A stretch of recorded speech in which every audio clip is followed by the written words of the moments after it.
Hey,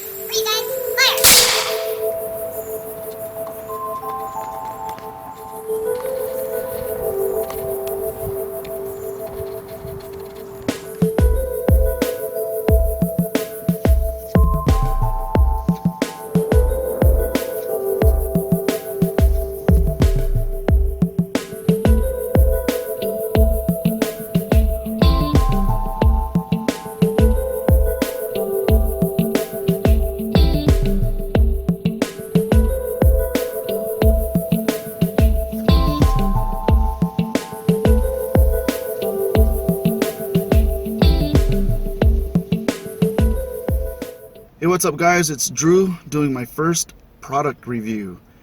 Yesterday I picked up the Shimano TRANX 400HG.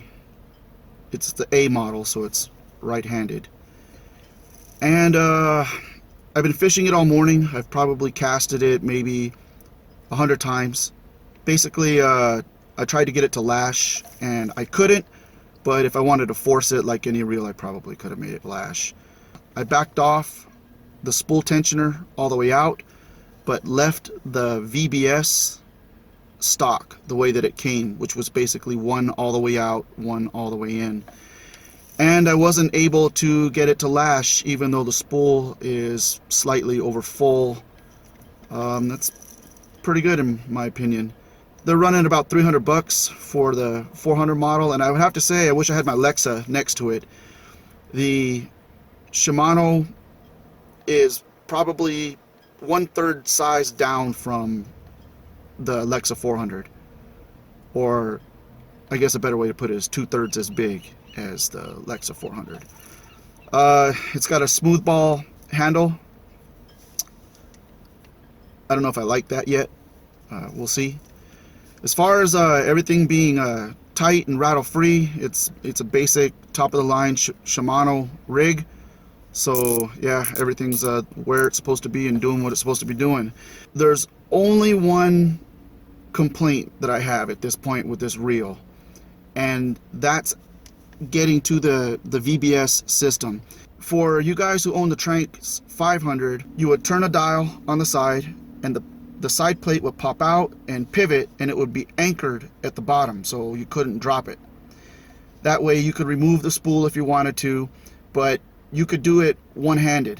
The TRANX 400, and the reason why I'm making this video is because you just spent all this money to buy this reel. The release, I don't know if you guys can see it, is on the bottom right there, and you flip it up and then you turn, I'm gonna have to do this upside down. You turn the plate. Now here's the problem. One, when you pull the plate, it comes off completely. It's not anchored to the reel. On a moving boat, or if you're close to the rail, or Murphy's Law says you're going to drop this bad boy.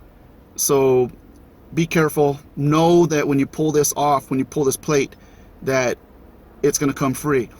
Also, because of how snug it sits in that bearing, the spool tends to rise up with it when you pull it, which is really no big deal, except that your fishing line gets down underneath the spool if you're not careful, and when you try to close the reel back up, you can't get it to sit all the way because you now have line in between that race right there.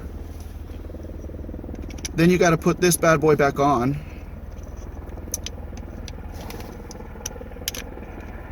and it doesn't want to easily go. And every time you readjust it, it pulls the spool back up.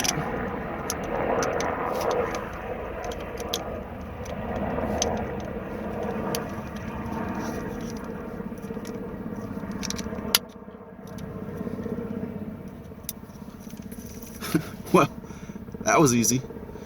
I'm sure it'll take some practice, and the most important part to remember is this plate comes off. And if it ends up in the water, I'm sure that it's going to be a pain in the butt to replace and very expensive. Now, I'm not knocking Shimano and I'm not knocking this reel. I'm just putting a public safety announcement out there that be careful If you're used to using the TRANX 500 and you use the TRANX 400 for the first time, know that this plate is not attached to the reel itself, and you may drop it and lose it. Anyway, I like it. It's a win so far. I'm gonna try and catch some fish that are just way too big for what it was designed for, just to see what the hell it can handle. Anyway, enjoy guys. Go pick yours up.